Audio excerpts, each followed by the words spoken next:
levels. I would like to recognize the presence of my colleagues from Uganda, my senior, Madam Birungi Beatrice, and other people. So we'll have a session about mental health and it being a global concern. Then later on, we'll have a few comments, so a chip in from Birungi Beatrice at the conclusion of about digital innovations in mental health from Daniel Nasasir as well. Now, our topic today is mental health, a global concern.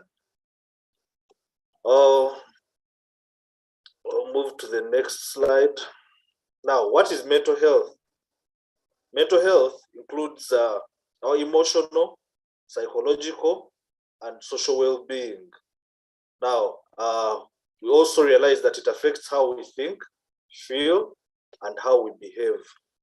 So, and it also is in tandem with how we handle stress and relate to others. Now, precisely what this means about the emotional bit is that the mental health is concerned with how we relate with other people, how we perceive things, how we feel.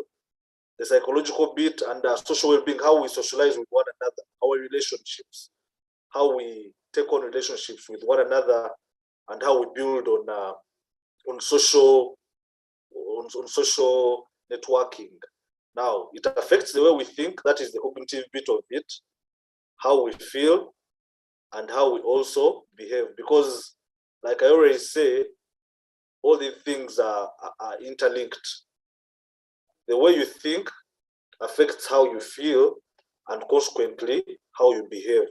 Because before a behavior is exhibited, then it has been thought about most of the times. You've thought about what you're going to do. So that's how these things work together. The thoughts, the feelings, and the behavior. So mental health is also so much concerned with how you relate to others and how you handle stress. So for people who are mentally stable, who have good mental health, they should be able to handle day-to-day hurdles and stress. And then they should be able to also relate with others freely and be at a good working relationship with people. Now, I'll take you through, this gets us to mental health disorders. Now, mental health disorders are health conditions that affect and alter cognitive functioning, emotional responses, and behavior. Those are mental health disorders. And I've tried to list a few of the mental health disorders that are common. One of the first one is anxiety disorders, and these are most especially about social phobias and panic disorders. The next one is depression. Depression is an elevation or lowering of one's mood. Sometimes someone has an elevation and a lowered mood. And depression is one of the most common mental health disorders that are common in Uganda and at the world. Looking at its trending, it should be about the second that is affecting people lately.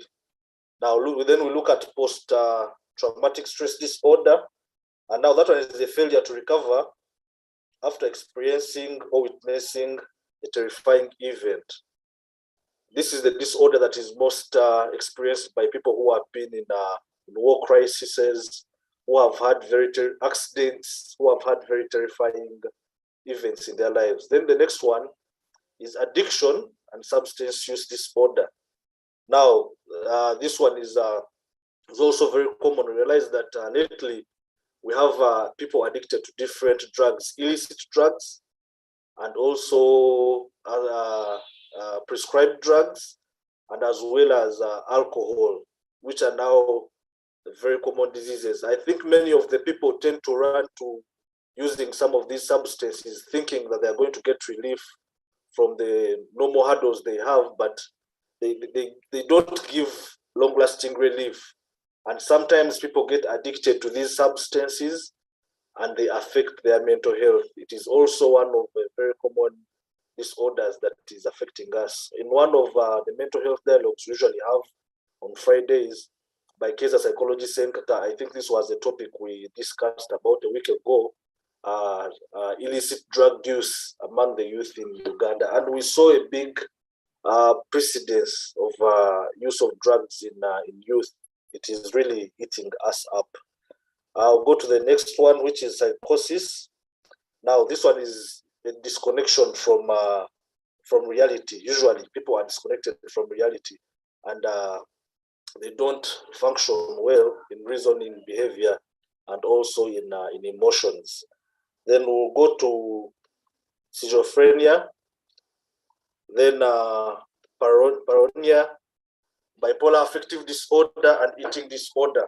Now, paranoia is an unrealistic distrust of others or feeling of being persecuted. Someone has a feeling that he's not liked, he's being persecuted, or he has a distrust. You don't seem to trust people. You think that everyone is really against you. So there are all those different kind of disorders, yeah, that are affecting us. So I wanted you to first look at the most common mental health disorders that are affecting us.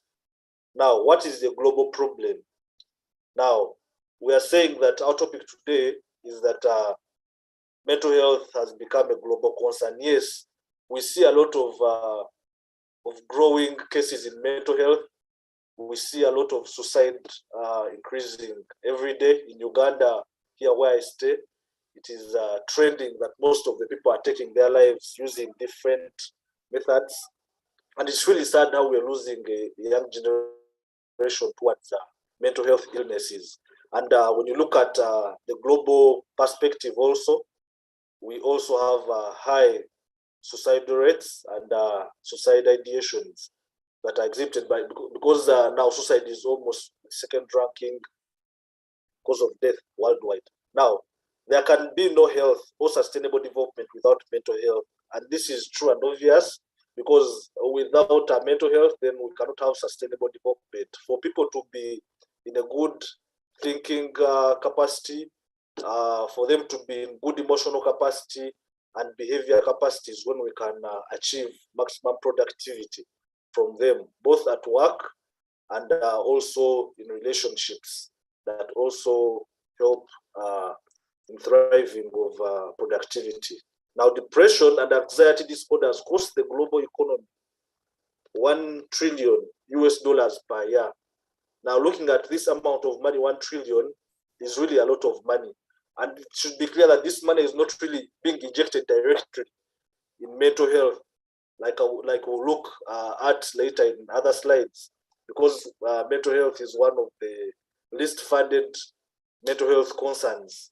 And that's why we need to have an advocacy for mental health to be prioritized. But this money, the 1 trillion, is a cost that is incurred because we don't have good mental health in people, and we have increasing crises in this field.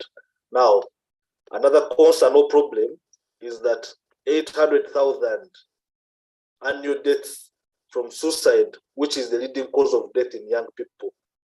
Now you can look at this number, 800,000 deaths per year is a lot of people taking their own lives. You and I know how difficult it is for you to make a decision to take your own life, to commit suicide.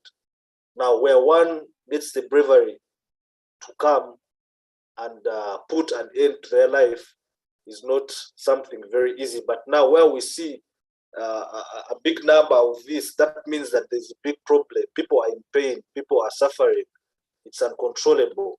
And so we need interventions to save these lives. These are people who could have been productive, who could have been contributing something to the growth of the economy.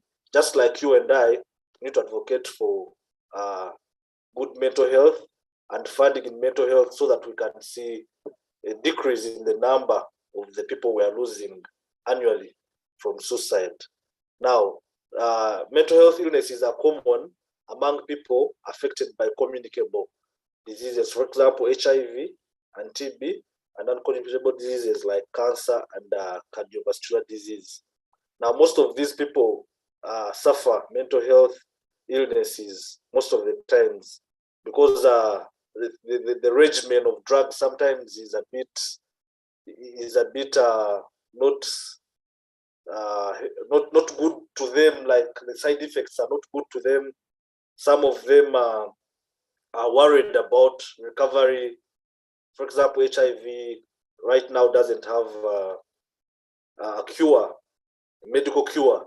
So all these worries hit people hard, and then they're eaten up by mental health illnesses, and it is also a big worry. So the intervention in mental health to people who have such diseases, both communicable and non-communicable, would also help us see progress in treatment and recovery of people. And now the treatment coverage is extremely very low. Treatment coverage for mental health globally is low. We need more. We need to see more coverage of these of treatment. For example, I don't know, but in my country, I don't think that when we're setting up public health facilities, we put into consideration mental health. We really don't. We don't mind much about that. We think about other diseases and illnesses, and we don't think about mental health. And yet we realize that it is out of 5 people, 3 have experienced a mental health illness or will experience it in their lifetime. Now, it is common in populations affected by humanitarian crises like wars and other forms of adversity. For example, sexual violence. Now, mental health illnesses have become so common in populations that are affected by humanitarian crises, and we see humanitarian crises also on a spike every day. When you look at wars, we've had wars in different countries. For example, the one in Russia, a lot of in Ukraine, imposed to them by Russia. We have a lot of people suffering. We have a lot of people that are going through a lot. So they go through a lot of challenges that affect their mental health, and will need interventions there. And it is a big problem. And when you look at also other forms of adversity, like sexual violence, we also have common practices at different levels that also affect people's mental health. For example, in some cultural settings, we have female genital mutilation, we have forced marriages, we have child abuse. All those things contribute to mental health challenges. Then people with mental health conditions often experience severe human rights violations, discrimination, stigma. Yeah, true. Some people that have mental health illnesses experience human rights violations because people have not come to understand what mental health illnesses are. So when they find some people who are not mentally okay, then sometimes they perceive them to be either maybe violent or to be disobedient to laws intentionally.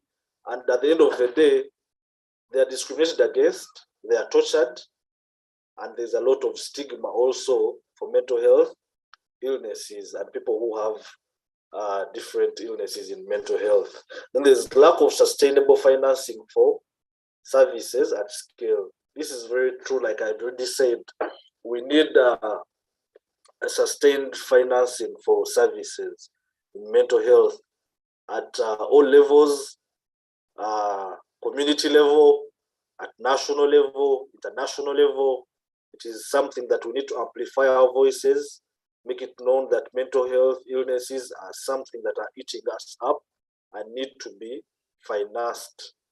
Now we have effective evidence-based care is available, but provision of services is lacking. A bit of research has been made and has led us to evidence-based care, but then the services are lacking, both in private and public sector. I think we need more interventions for mental health so that we can see a growth in interventions that can narrow the challenges that we're facing because we are having no services in mental health. So I implore us all, personally, those who are here that could be in settings of government, and ourselves need to advocate, amplify our voices more, so that we can have more financing for mental health services.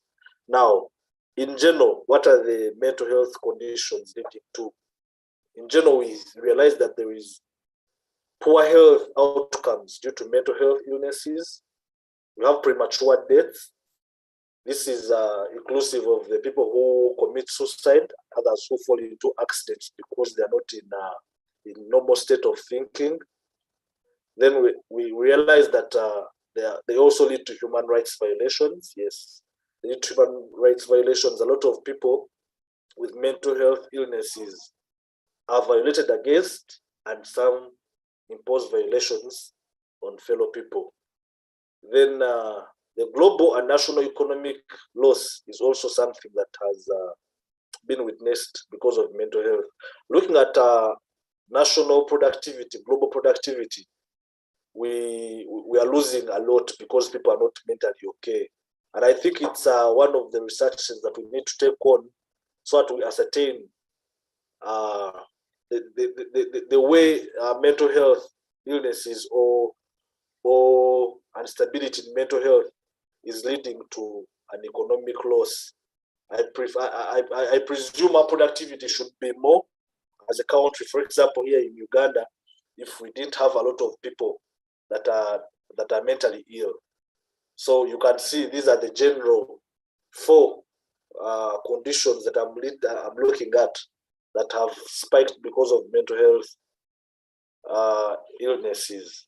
The poor health outcomes, premature death, human rights violations, global and national economic loss. And when we talk about global and economic and national economic loss, it is not only looking at national productivity, we're also looking at, because the more we produce, the more we are productive, the more we have also a good socioeconomic well-being for ourselves. So it also affects our finances as people.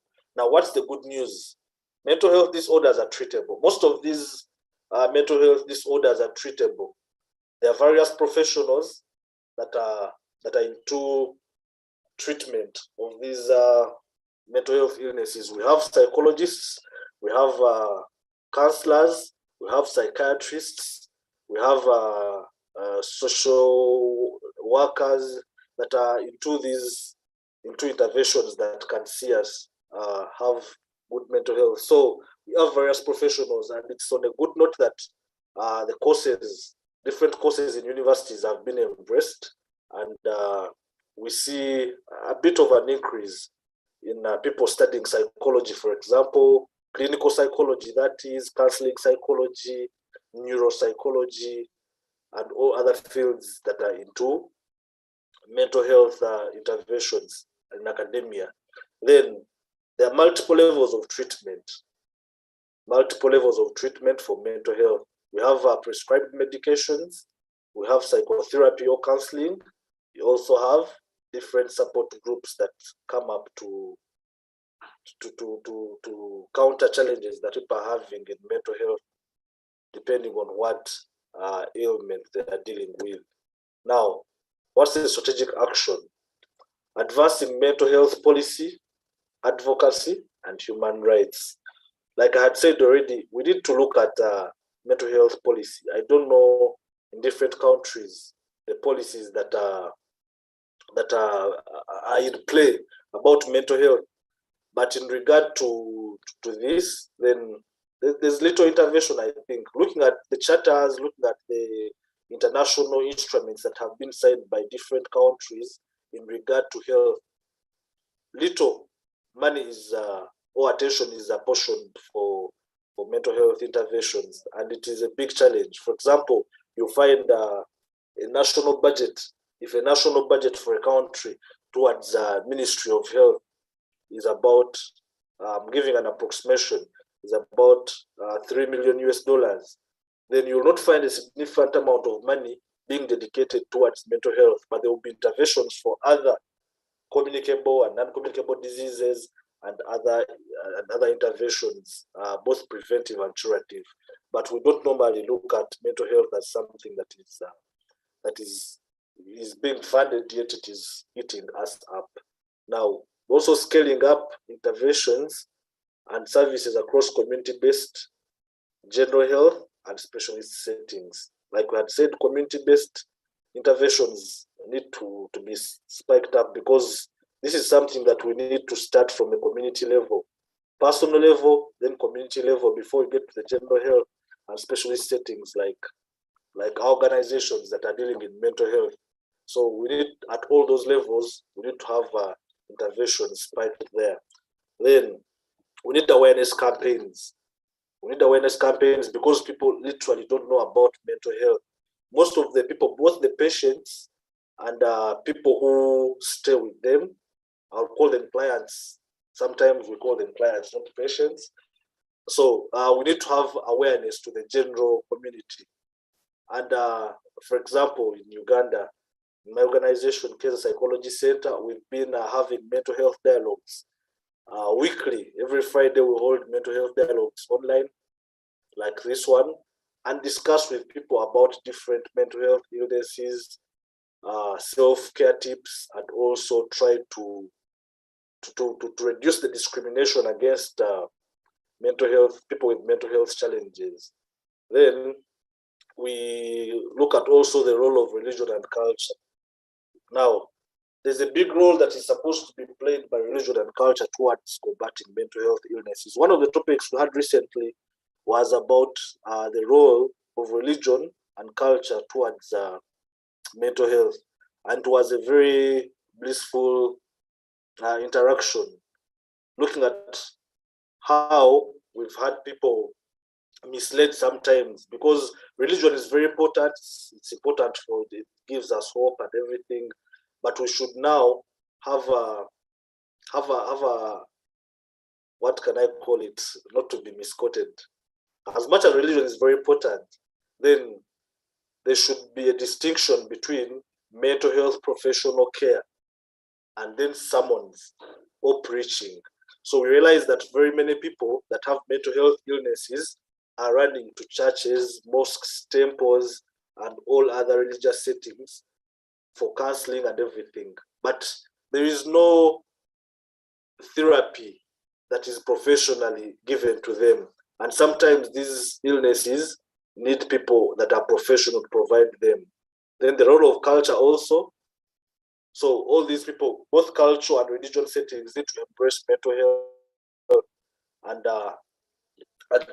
create awareness, but also refer people with these illnesses to professionals for care. Then we need to look at also digital innovations. Now, looking at the number of people worldwide and looking at professionals in mental health, I think the ratio would be that one psychologist, for example, or counselor would be serving up to thousands, tens of thousands of clients, and that's not something we can easily achieve. So, as mental health is becoming a big concern, then we need to embrace digital innovations. For example, online counseling. We've done one of those. We've had a website that is offering free counseling services. It's called Humura Therapy. I don't know if one of the people can share a link or the website to the comment section. So we need to embrace such innovation so that we can have a bigger reach of people and not only confine ourselves to offices and waiting for clients to come through. We have some people who are introverts. They do not prefer meeting caregivers face-to-face for therapy. And some people are also perturbed by distances, and also embracing digital innovations could reduce the cost of mental health care. We also look at artificial intelligence. Artificial intelligence is a modern technology that looks at interventions also in health that are automated. They're automated. I don't want to call it robotic, but it's automated. So we feed data into systems, and systems relay the data to people who need care in mental health. So we need to look at all these things as actions that we could take to bridge the gap in mental health, which is lately a very big challenge. Now, trying to get to the next slide. Now, there's a special initiative for mental health. I'm going to share a few of these because I talked about advocacy.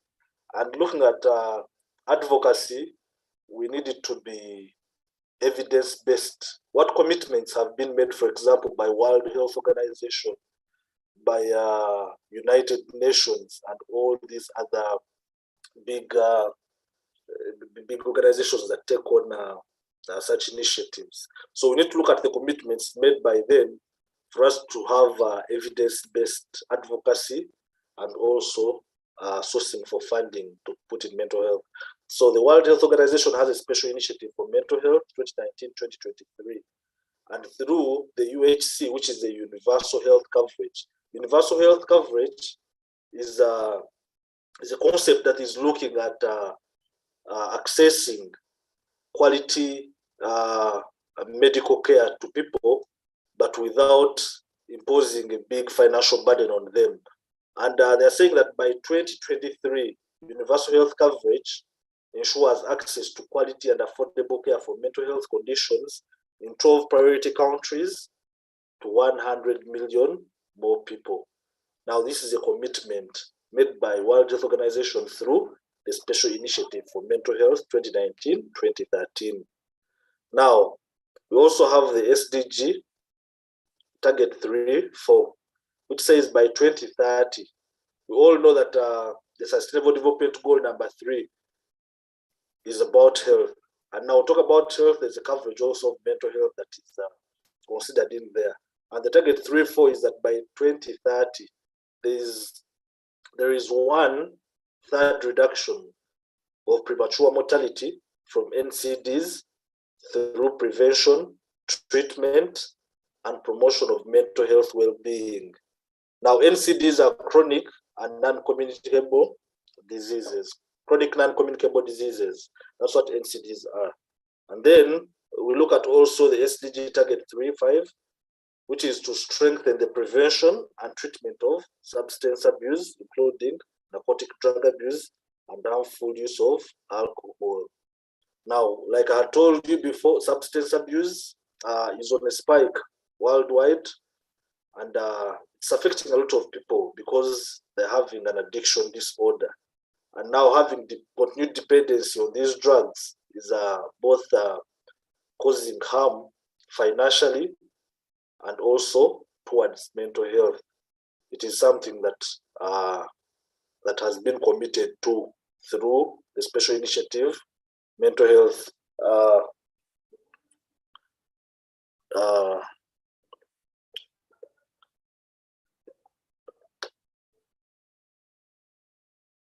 Yeah, I'll get to the next slide.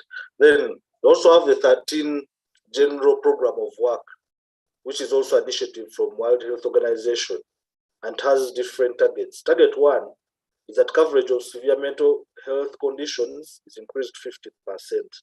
Like we said, now the coverage is very low. Now, increasing it 50% would mean that we have significant coverage, meaning that at least a few people from our countries or people looking for mental health care services can access them because we have such initiatives. Like I told you, I'm sharing this because we need to do evidence-based advocacy. So we need statistics, we need international commitments that can help us amplify our voices towards this. Then we look at the World Health Organization GPW 13, which is reduced suicide mortality by 15%. We looked at about 800,000 people losing their lives per year towards suicide, and that is a big number. So reduction by 15% would be something that is great. Now, what is our vision? The vision is that all people achieve the highest standard of mental health and well-being. Now, on our last slide, I want to look at good practices that you and I can consider to have good mental health, or things that we can do to have good mental health. Because as much as some of us are people in practice, but we also realize we are so affected by mental health. Now, these are some of self-care tips or things that we can do. Talk about our feelings. We need to get to a habit of talking to people, like confiding in people that we trust and talking to them. And in psychology, they say disclosure helps a lot. When you disclose, then you're shedding some burden off you. So with good friendships, we could share how we feel, talk to people, and you never know, we could share one or two solutions and help us to thrive. But then we need to keep active. Keep active is engaging in physical activity. For one to have good mental health, they also need to think about their physical health. Yeah, so activities like jogging, like working out, dance classes, aerobics could help you also improve your mental health. Then you need to eat well. You need to eat a balanced diet and reduce junk. This would also help us to have good mental health, because if we're feeding very well on a balanced diet, you have some greens, vitamins, some sizable intake of everything, then it would help us also have good mental health. Then you need to drink sensibly. If you really have to drink alcohol, then you need to drink sensibly, because over consumption of alcohol is harmful to your health. Then we need to keep in touch, almost same as talking about people, but sometimes you're in a distance and everything. Call up a friend, check on them, send them a mail, give them a call, send them a WhatsApp, check on them. Have a habit of keeping in touch with your friends so that we can help each other thrive. Then you also need to ask for help when you feel challenged, when you feel you can't take it anymore. Feel free to come out and say, you know what, I'm broken. I can't make it further here, so I need someone to help me.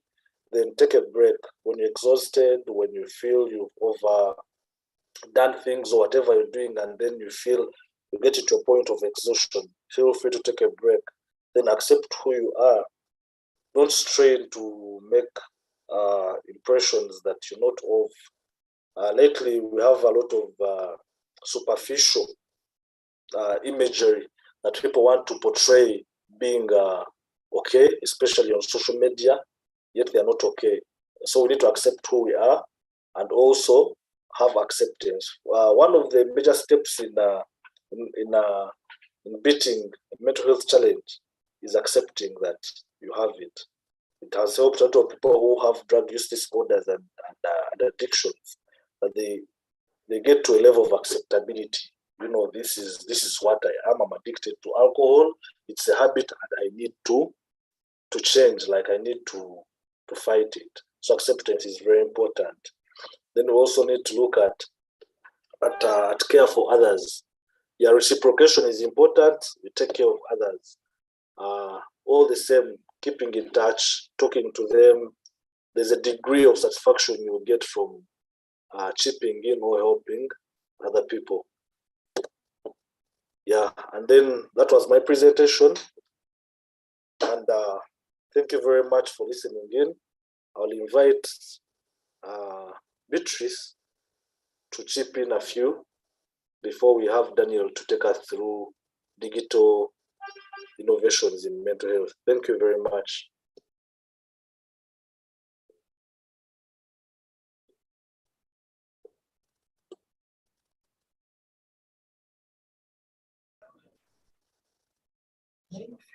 Thank you so much for such a nice and wonderful session. You covered about the mental health, what is mental health, what are the main causes, problems related to the mental health, and how someone can overcome with it. And this is a good start. And although it is our first session with our guest speaker, so if anyone has any query or question, they can ask. So I would like to invite the questions from the audience who joined us through Zoom. And after these questions, we will move to our other questions by other audience. So if anyone has any query or question, let us take it first. You can simply raise your hand and ask directly.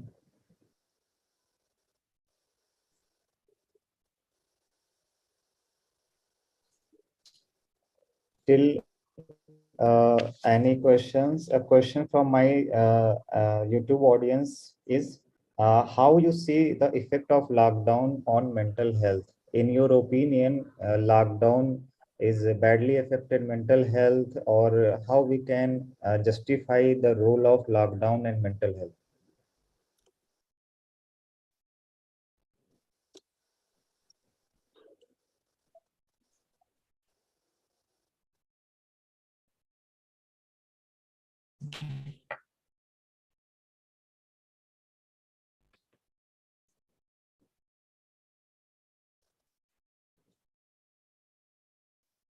Samia,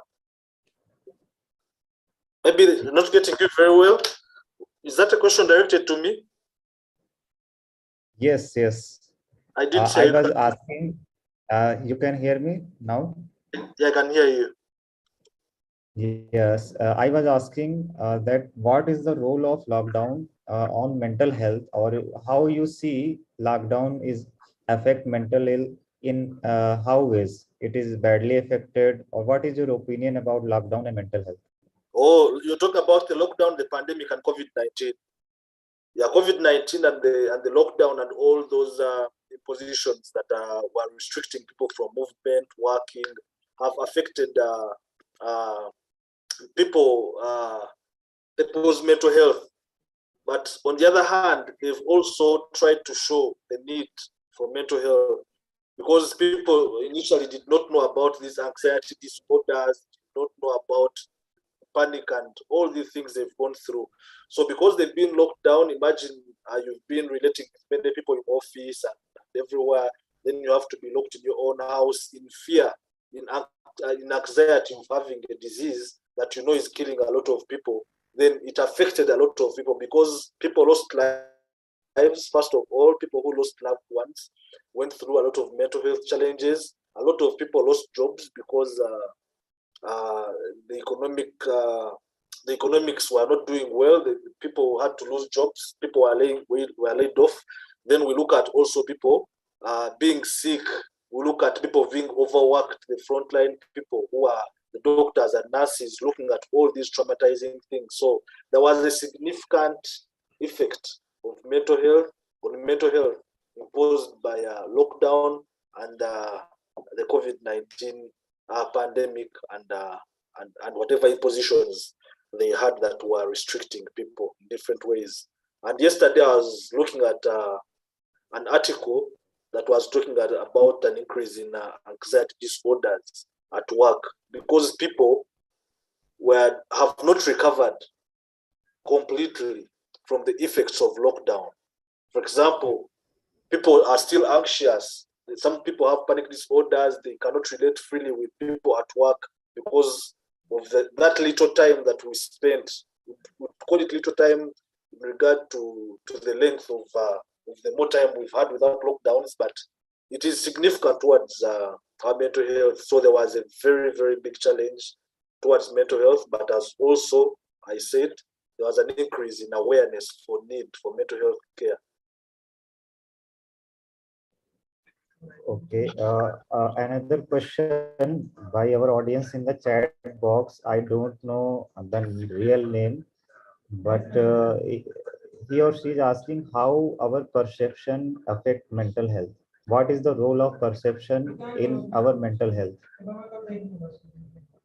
Before that, I'm seeing the question that is saying, what is the technique that you mostly used? I don't understand that very well, but the technique that you mostly used to combat mental health or for psychotherapy. But I would maybe think they're talking about the most used technique for therapy. Personally, or the most what I'm using is CBT, cognitive behavior therapy is the biggest technique that is effective to me towards mental health for most of those disorders that are not so much advanced for psychiatry, the ones that need talk therapy. Then one is asking how our perception affect mental health.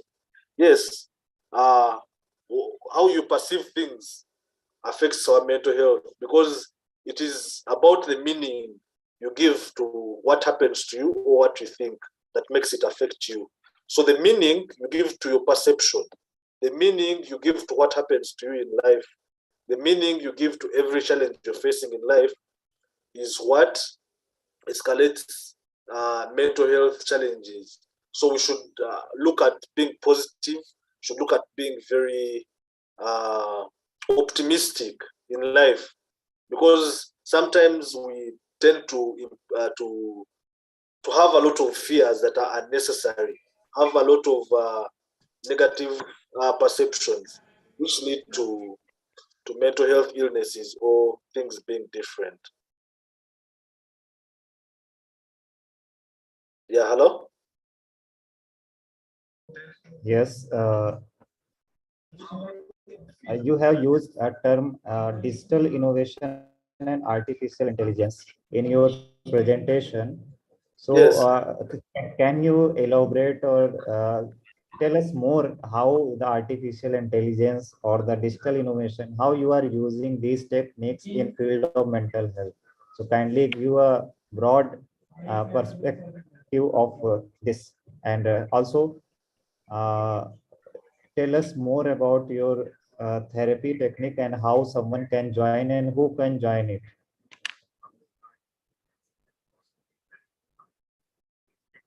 Daniel?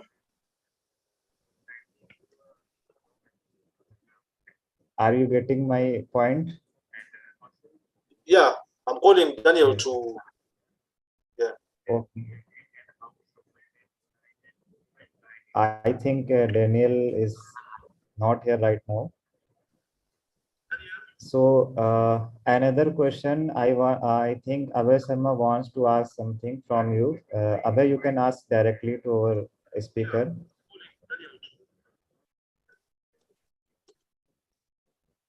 Hello? Yeah. So if Daniel is not ready, then I'll take it on a little about humora therapy. Now, when we look at digital innovations in mental health and about humora therapy, I have seen the website has been shared, and I'm as well sharing it here. Oh. Now, this is a counseling website. I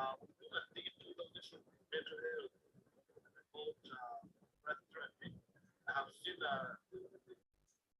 website has been shared. I'm as well sharing it here. I'm having feedback.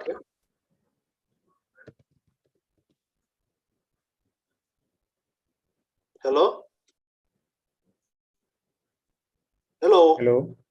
I'm having terrible feedback. I don't know if I don't know if you can get me very well. I got your link in the chat box of your website. I'm getting feedback. I don't know if you can get me clearly.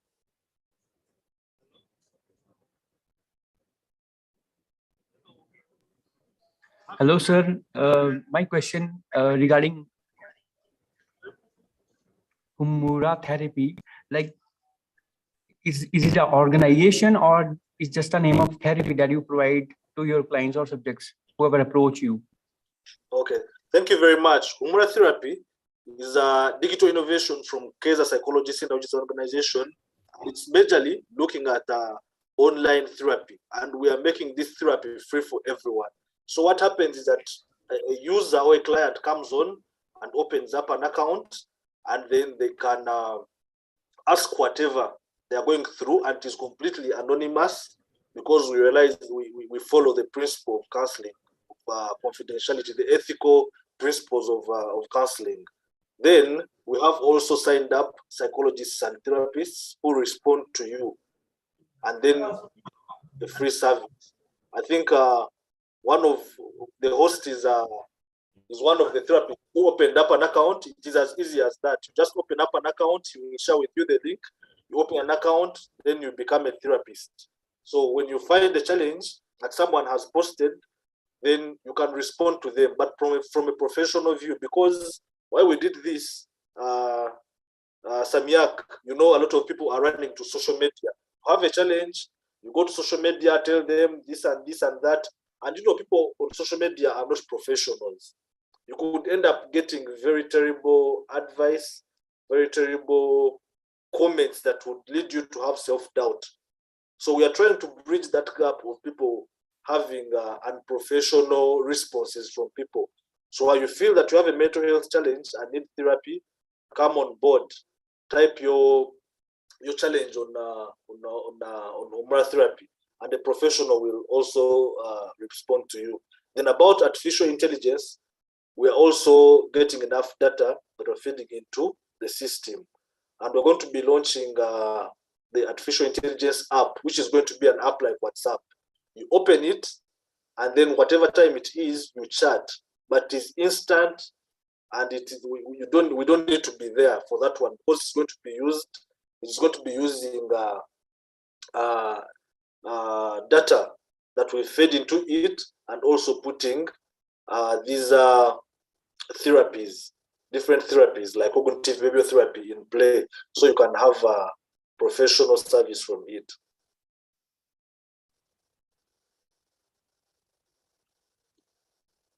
Yeah, I think that's my response to that question. Is there any other question? I think he got, and I will help him in joining as a therapist. And a question from the YouTube audience. What is the biggest reason which leads to mental health? In your opinion, what you see this may be a biggest reason or biggest, you can say, problem which leads a person to mental health disorder or any issue in mental health. So in your opinion, what is the biggest reason or biggest issue which leads to a mental health problem? Now, that is it is differing from person to person what could cause mental health, because you look at you and I, you examine yourself. There's no general problem that is causing mental health, because like I said, mental health is about how you combat, because the normal stresses are going to be there in life. You and I have to go through different stresses: relationship stress, work stress, all those things are going to come hard on you, financial stress. So we are saying that for you to have a resilience, to have a resilience that these stresses will not take you on.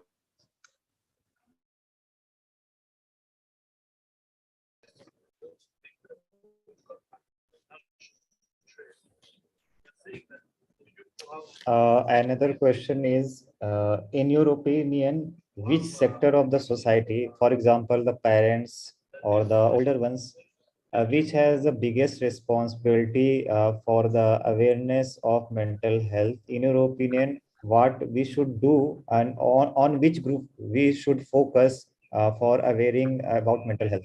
Which section of society it will be more impactful? Either they are children or the parents, adulthood or the old age. Yeah, I would like to look at us all having a role to play in mental health, both the youth and the adults, but the most affected are the youth globally. Globally, the youth are more affected by mental health challenges than old people. And maybe what could contribute to that is because of the demographics in our population. For example, in Uganda, the population, 75% of the population in Uganda is youth. So definitely with increasing number of people in youth, then they take the highest number of also mental health challenges. So the most affected are youth, but the role is generally for the youth and the adults. We all need to come together and see that we've played a role in mental health by using self-care tips I shared, and also creating awareness, using such platforms, using such Zoom meetings and other campaigns that are physical in your countries. Then we need to do the advocacy, like I said, us as organizations, as therapists, as players in the industry. We need to hold our countries accountable to have commitments to mental health. When we have a budget in a country for example, of health, like I had said before, when we have a budget allocated for health, out of that budget, how much is dedicated to mental health? So we need to have evidence-based advocacy, showing numbers. For example, in India, how many people are affected by addiction disorders, substance use, depression, what suicide rates are happening. Then show the reason why we need interventions and funding in mental health and how it could help. So I think it's something we need to take on very seriously. So the role is for me and for you, whether old or young, we all need to raise up and see that we put an end to mental health being undermined, yet it is affecting a lot of people.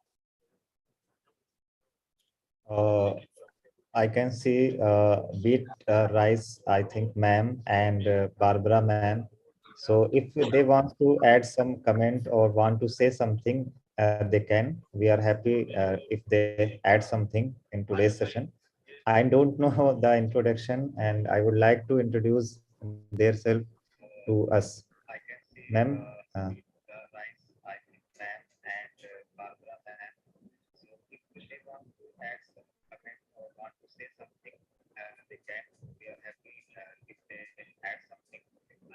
Beatrice, you can unmute. Beatrice, you can unmute.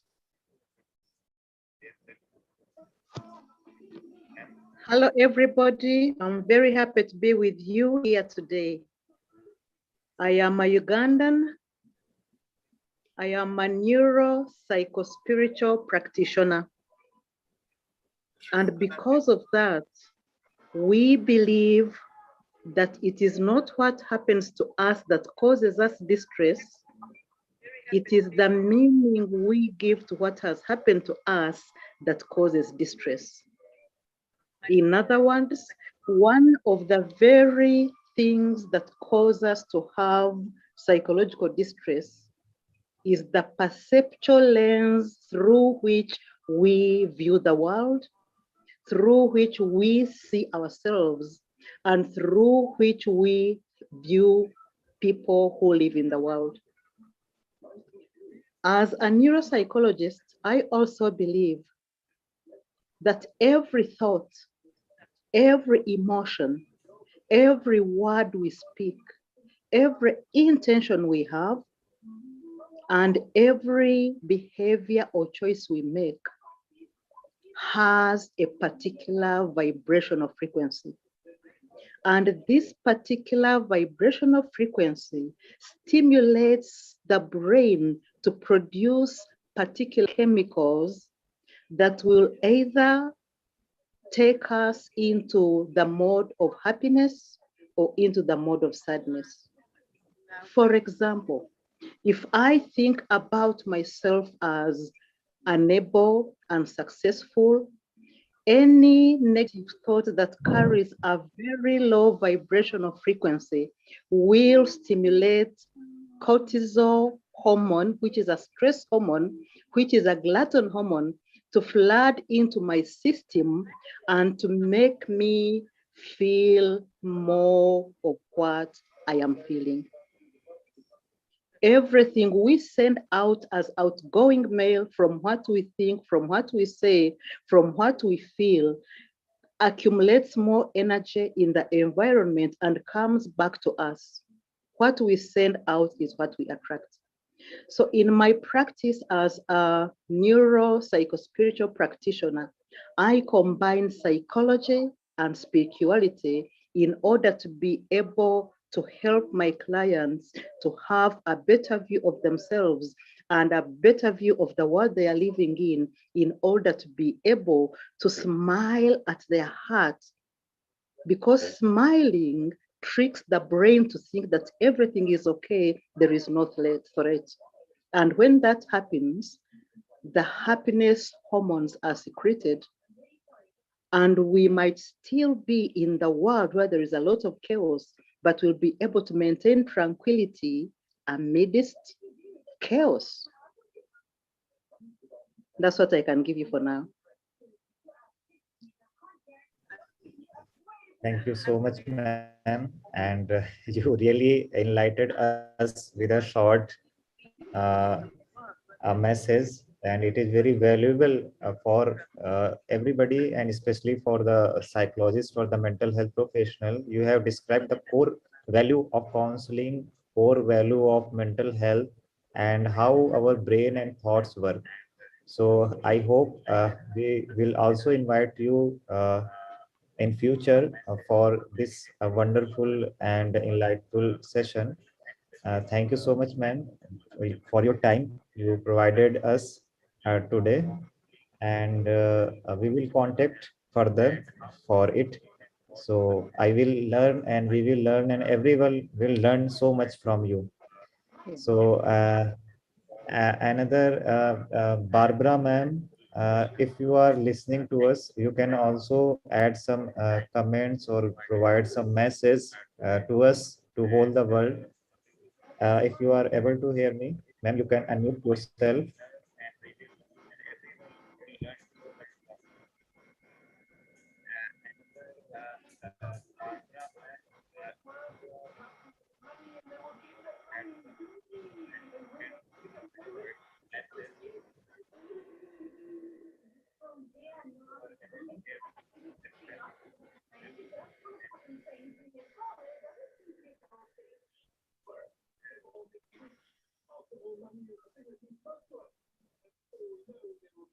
Samia, who did you call upon? I call Barbara, ma'am. Barbara, Mutebi Barbara. Yes. Hey, Barbara, are you hearing us? You can unmute and talk to us. Hello. Yes, hello, Barbara. We can hear you. Yes, this is Barbara Mutebi. I work with Amani Center. Amani is a rehabilitation center. And I also appreciate mental health. Actually, in my practice, I found it's a very big challenge, especially after the lockdown, that many of the cases we've been having, you would see that mental health was a very big challenge, especially the first months after the opening up. And trust me, we are still having this challenge, and a lot needs to be done. Because when you go to the young ones, they'll tell you whatever they went through during the lockdown, it is so stressing, and they are in bad shape. And now, as we are talking about mental health, we need to go ahead and go to these institutions, talk about mental health, let the teachers, let the lecturers know that these children or these students really went through a lot. So mental health needs to be given a lot of time. We need to advocate even more, I don't know, on every forum, because people need to understand that it is here. It doesn't just require us to remain in a world of we don't know, but to come up and say, yes, there is a problem, let us address it. Yeah, thank you very much. Yes, thank you so much, ma'am. You said everything right about the mental health as your experience. And anyone, Mr. Dipankar Atre from India, if you want to say something about your initiative, or Abhay, you want to share something at last, you can provide it and share your thoughts or opinion. You want to say something, you are welcome. Kindly unmute yourself. Yeah, hello. I'm audible? Yes. Go ahead, please.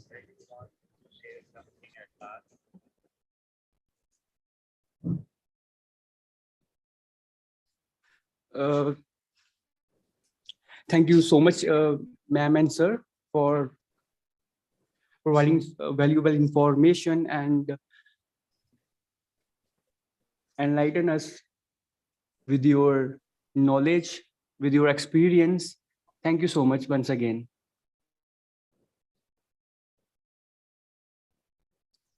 I hope we, Thank you. yeah, I Yes, hope yes. in future we will also get a chance to hear from you again. Thank you so much. Thank you so much, Abhay. And Dipankar, if you want to add some few words or comments.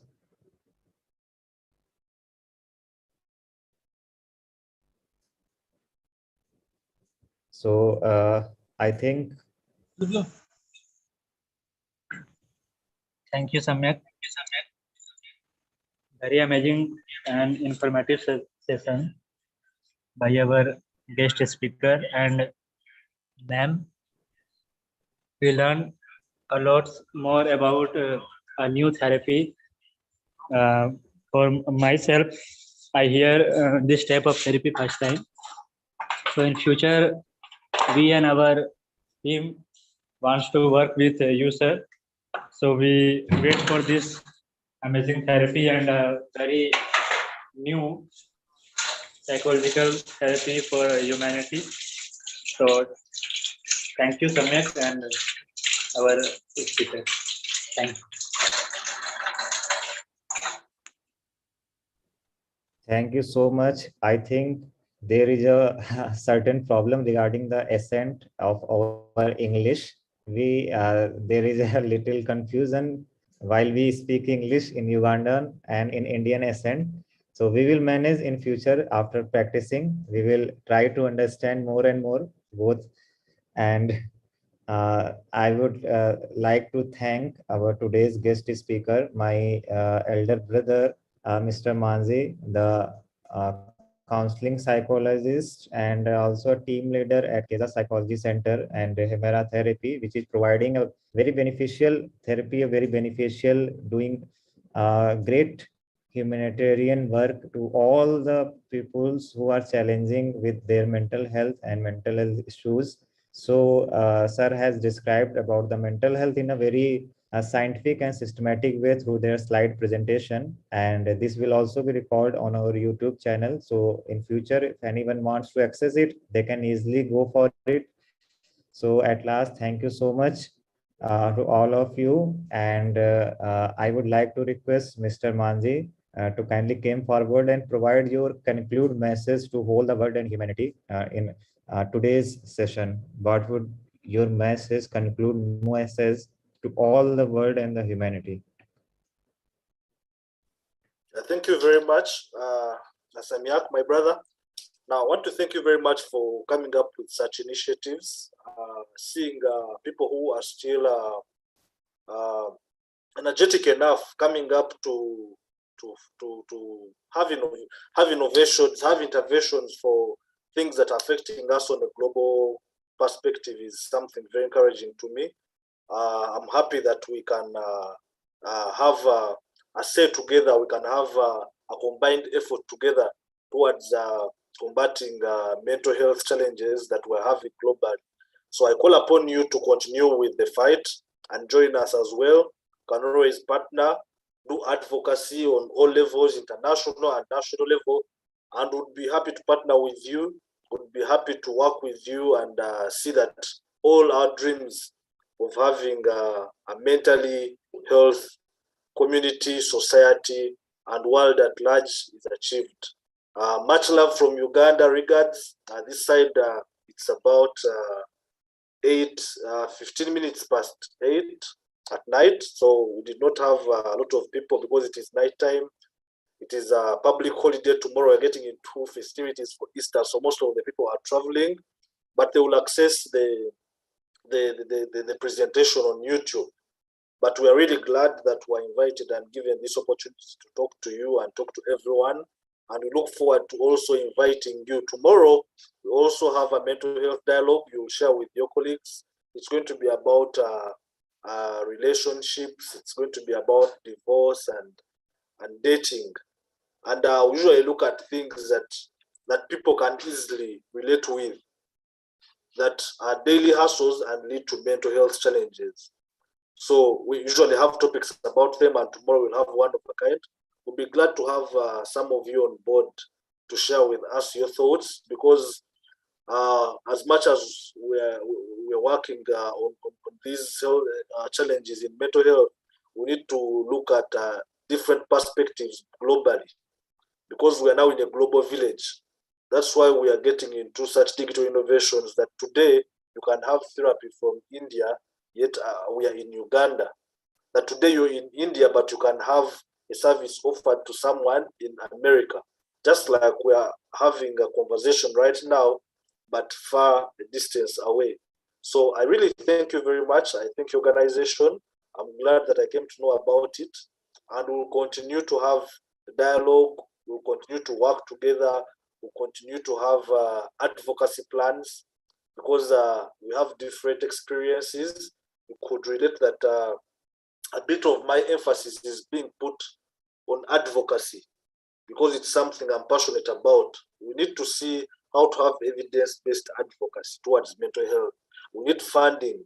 We need an international eye. We need international organizations to come up and amplify their voices to see that mental health is prioritized in everything we do. I can see my colleague Ngobi Derek has shared a link to a group chat. You can join. It is specifically for mental health dialogues, those ones that we have weekly, every Friday, like the one we're having tomorrow. So feel free to join WhatsApp through that link. And he's also one of the technical people in Kaiser Psychology Center. As I conclude, I'll give you an opportunity to say hello, and thank you very much. Derek, please. Hello, everyone. It's nice to be here on the call.